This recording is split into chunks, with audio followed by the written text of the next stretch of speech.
posachedwapa tikupasirani zimene wayankhula Paul Kalindo lero lino pa 23 August 2025. Takhalani pompo ndipo tamvetserani mwachidwi. The DC kukuyimirirani a Malawi osauka amene makumana ndi mavuto siku ndi siku, kukulankhulirani m'malo mwa inu amene simungathe kulankhula koma mmafuna mukulankhula, mumanena inuyo koma mawu anu sangamveke. Ndiye mpulumutsi wanu ndi ineyo amene sindimaopa kumangidwa, ndimangoyima pa chilungamo. Kodi muli bwanji inu IMCP media team yanu komanso agu MBC amene mmapanga matama mukamapanga mapulogalamu anu onyoza zipani zosusa? Kodi funso nkumalifunsa mama uno nkumanena kuti mmati paja APM wakalamba, ena nkumanena kuti APM wafa. Kodi APM watuluka uja mwayiona bwanji gemu? Mwayiona bwanji gemu? Kodi mmene zilili buja apitirize kupangaso misonkhano kapena akalowe ku page house? Nthawi zina umayenera munthu uzipanga zako osamanena za ena. Ndi apatu mwaziona inu palibe amene akunyamula anthu m'malole.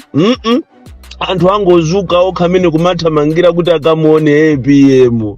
Nanga aja atimvese programu akulu opanda ntchito kuti munasuluka kale, mwayiona gemu. Nanga media team ya MCP mwayiona gemu zanu tupangolini watuluka. Sakunyamula anthu, sakuitana anthu, koma anthu angobwera okha. Kuteroko mikozo ikungokoza nokha kumeneko. Lero ndi alankhulira Malawi nkhani zikulu. Tilowa m'makhoti akuno ku Malawi, komanso tilowanso m'makampani osiyanasiyana amene amapanga za pension. Koma ndisanafike kumeneko ndikufuna ndinene nkhani yomvetsa chisoni kwambiri imene inu mayi Merini Yolam mukuyenera mutengepo gawo. Makamaka zimene zachitika ku Blantyre, Nsewa opita ku Makheta ochokera ku Ndirande bypass ya Makheta, kumene kunayikidwa road block ya polisi chifukwa cha mchitidwe umene wa umbanda, mchitidwe ophana, mchitidwe ochitidwa chipongwe anthu anjinga za moto. Apolisi adayika kumene kukondondomeko ya road block kuti anthu anjinga za moto asamayende mazulo. Koma chomvetsa chisoni nchonena kuti zana apolisi amene anali pa road block imene iyi anaona amayi ena adatengedwa pa njinga ya moto ndi munthu wina, anthu atatu kupita kwawo kuchoka ku Ndirande kumalowa ku Makheta. Zomvetsa chisoni nchonena kuti apolisi amene wawa anasegula mfuti yawo ndi kuwaombera anthu amene wawa. Tikunena pano anthu amene wawa ali ku Queens. Ndizomvetsa chisoni kwambiri kuti mayi wapwetekedwa, zibambo wapwetekedwa, oyendesa njingaso nayenso wapwetekedwa. Nkhani yonena kuti apolisi atauza kuti anthu waime sana ime, zosatira zake anawaombera anthu ngati ndi okuba. Ndizomvetsa chisoni kuti apolisi atukhala mmakhala mutamwa ntonjani, khala mutadya chamba, koma pena pake muzichita act in a professional manner. Andingutheka kuti nkhani imene mayi Merini Yolam simukuyiziwa, muyiziwe kunena kuti anyamatano aombera nzimayi, aombera nzibambo, azibambo awiri pa njinga ya moto, ati tchimo lawo ndi kusayima pa road block. Sindikukhulupirira kuti ndondomeko imene anapanga apolisi ndi yabwino yoombera anthu osalakwa muziko limene mulibemo ngakhale nkhondo. Tchimo chifukwa sanayime pa road block. Apolisi athu ndi openga, apolisi athu chima kuchitikirani ndi chani, pena pake mukamapanga zinthu muzipanga zinthu in a professional manner. And izizi munayenera kumaphunzira chifukwa anzanu ena mbuyomu achitapo khalidwe ngati limene lili losakhala labwino, zosatira zake ali mundende. Tikunena pano tazigwirani ntchito yanuyo mosatira malamulo. Mfuti si chinthu chokuti muzikangogwiritsa ntchito mwachisawawa ndi kumaphera anthu. ayi malamulo a dziko lino sakukamba zimenezo. Nkhani imene ndikubwera nayo yachiwiri leroli ndi nkhani ya anthu onse amene ali pa pension, amene anayenera kuti alandire ndalama zawo kuzera ku makampani kapena tinene kuti makampani amene amapanga za pension ngati a Old Mutual ndi anzawo. Anthu amene wawa makampani amene akuzunza maklayant kwambiri. Ena tikunena pano akulephera kuchita access pension yawo, kumangowauza kuti bwerani mawa. Ena tikunena pano ali ndi matenda ngati a sugar, ma BP, ena anakalamba miyendo yawo akulephera kuyenda. Koma yeti inu anthu amene makampani amene mmasunga ndalama zawo zopakana lero simukuwapasa, and especially anthu amene amagwira ntchito ku Admark.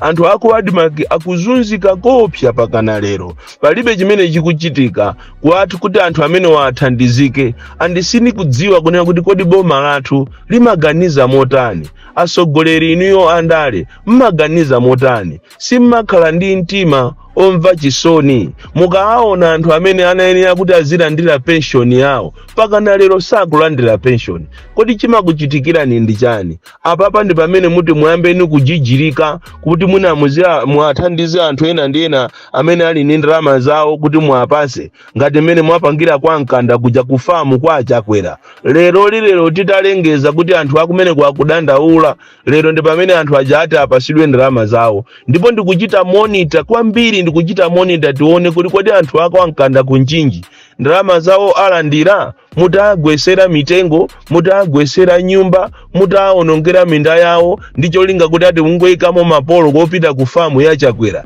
imene anapita ku nthawi kumakaendera ndi Minister of Agriculture kumakanena kuti ulimi ndi ofunikira, yeti amapita ku munda kwache. Ni munthu omvetsa chisoni iwe kwambiri, mtsogoleri amene ndi osamva, mtsogoleri amene maganizo ache amangoona ndalama basi, samaonanso china chilichonse. Choncho anthu amene ali anagwira ntchito mboma makampani osiyana sakulandira ndalama zawo. And this is a wake up call to Reserve Bank of Malawi. A Reserve Bank of Malawi munayenera kuti you should wake up, muonesese kunena kuti makampani onse amene akulephera kuti aziyapasa anthu ndalama zawo, amene wawa munayenera muwasete, munayenera muwapase warning, musawapase mpata wokuti azichita operate muno Malawi chifukwa akuononga mbiri ya dziko lino. Nkhani ina imene ndikufuna kulankhula lero, ndikufuna ndilankhule za kumakoti akuno ku Malawi. Ndifuna ndilankhule ndi inu anzikamanda wamkulu wa makoti kuno ku Malawi, kunena kuti anthu ku Malawi kuno akuzunzika. Milandu yawo ena milandu yawo ikutha 20 years, ena 30 years koma osachita resolve. Anthu akuzunzika kwambiri, especially amene mwina akufunafuna ndalama zawo kuti mwina apasidwe ndalama zawo kuzera ku zigamulo za ku court zimene zisizi kuyenda. Milandu kumayidabwa kuti kodi milandu ya anthu osaukayi izatha liti. Mose mene anaamba kuyenda, anaamba kumayenda kumaononga ndalama, pakana lero kumangomva kuti Adijani pakana 4 years, 5 years, 6 years. Ena pakana anafika size yomwe alira milandu yawo idakalibe ku court pakana lero sidachitidwe resolved. Choncho ndimafuna ndikupempheni inu anzikamanda wamkulu wa makoti amene ndinu munthu wabwino kwambiri, amene mumagwira ntchito yanu mwakadaulo, mukanawalangiza anyamata anu pali milandu ya anthu osauka imene sikuchitidwa attended. Ndiye kuti mwina munthu kuti mlandu wako ukhale kuti ukugamulidwa, ndiye kuti kena kache kachitike kachinyengo, kena kache kachitike. Izizi zikupangisa kuti judicial system kuno ku Malawi ikhale very unfair kwa anthu amene ali underprivileged. Timafuna ndikupempheni inu akumakoti kunena kuti thamangisani milandu ina ikutenga zaka anthu kumangoyendera, ena kumangokhumudwa, especially pakakhala kuti munthu uyo ndi osauka, mwina akulimbana ni munthu olemera. Anthu olemera ndi amene amalandira chigamulo chawo msanga, amene amalandira treatment yabwino mmakoti, koma anthu osauka ayi. Zili ngati chimozimozinso awawa anti-corruption bureau. ndi bungwe lomvetsa chisoni kwambiri. Anti-Corruption Bureau ati akupanga strategy inayo ati inachita expire. What is the reason why we have Anti-Corruption Bureau in Malawi? Sindimamvesai Anti-Corruption Bureau kuti ntchito yanu mmapanga mukamanena kuti inayo yachita expire strategy inayo mwagwirira ntchito patipo. Popeza palibe chimene mmapanga, milandu imene imakhala ku polisi kapena ku koti imene imayenda msanga ndi anthu okuti abambuzi. Koma kwa aliyense amene wagwidwa ni mulandu wa corruption pakali panomba munati mpite ku koti mungomva kuti azabweraso chaka chamawa, especially apa tikupita kuzisankhoko milandu yonse ya corruption palibe imene ikuyenda mwayimisa. Anthu amene akumangidwa kumene koko ndi amene anaba nkhuku, anaba mbuzi kapena anamenyana, ndi zimene tuzikuchitika mmakoti mu milandu imene imayenda bwino ndi imeneyo. Koma yonse imene yokhuzana ndizo kubaiba zonse zokhuza za kumakoti anthu osauka palibe chimene chikuchitika. Andi ineyo ndi madabwa kunena kuti kulikatangale kwambiri makamakaso ku office imene ya DPP kulikatangale.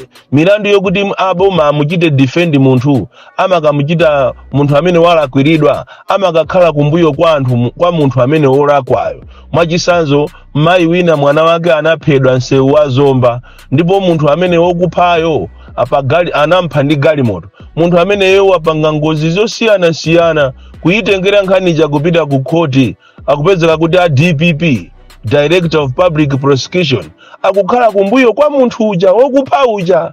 Edi anthu amene analuza abale awo akuvutika kwambiri kuti apeze chilungamo chikukanika. So kuno ku Malawi ndi dziko lomvetsa chisoni kwambiri limene limakomera anthu olemera. Anthu osauka chawo palibe. Anthu osauka ngati amapeza chilungamo ndi nthawi ya kampeni ngati inoyo azilandira ma 500 azilandira ma 1000. Kodi tuziliko tukunja kukuli kunamizidwa koopsa kunamizidwa. Achakwera kunama koopsa nduna zawo zikunama koopsa. Komano Amalawi lilipo siku limene atazalankhule. Siku lake ndi limodzi. Azalankhula pa 16. Ndikupempheni Amalawi nonse kumene muliko mwaona zoopsa zakazi sikisizi, mwaona zimene simunazionepo, mwakumana nimi kungirima, ndofunika ndithu muteteze voti yanu. Padakali pano adakayenda abetu mmizimu kumatolera zovotera ndikumakulembani mayina ndi ena opeperawo ndikumalandira ma 2000. Usamalani kwambiri kutera kumukati chonjo ndiye kuti mwavota. Komanso inu a opposition inu ndinu makape kwambiri. Munayenera mupange strategy yanu ya mphamvu yonena kuti muteteze voti imene ikubwerayi. Chifukwa awande akonzeka kubera. Tikunena pano ku headquarters ya polisi kulikale ati afuna ike tale center. Kumene kwa amanga kale maujeni amanga kale ma computer kumene kuma screen akulu kudikirira kuti azizachita ati monitor zisankho. For the first time in the history kuona polisi akutengapo gawo ndikumafuna kuti azichita monitor zisankho. Inu ndinu makape kwambiri. Kuona masalarizi yanu masalarizi omvesa chisoni anthu osauka enu. Mukamwalira mmakayikidwa nyumba zokuti simungalowe bokosi kukuyikani bokosi lani lopanja koma mulikaka kuphatikizapo ndi ame. Mulikaka kumafuna kuti muzisiya kugwira ntchito yanu kumafuna kumachemerera andale kumayikira andale kumbuyo. Lero linzi ndizakupanani kwambiri mulibe china chilichonse mukuzuzika anthu inuyo. So mukuyenera Amalawi musamale kwambiri makamaka azipani zosusa. Kukula ntima kumene mukukula ntimako. Taona nimene watulukira nzanuja Professor Arthur Peter Mutharika uja. Pamene pajapaka nakhala kuti pali amayi Joyce Banda.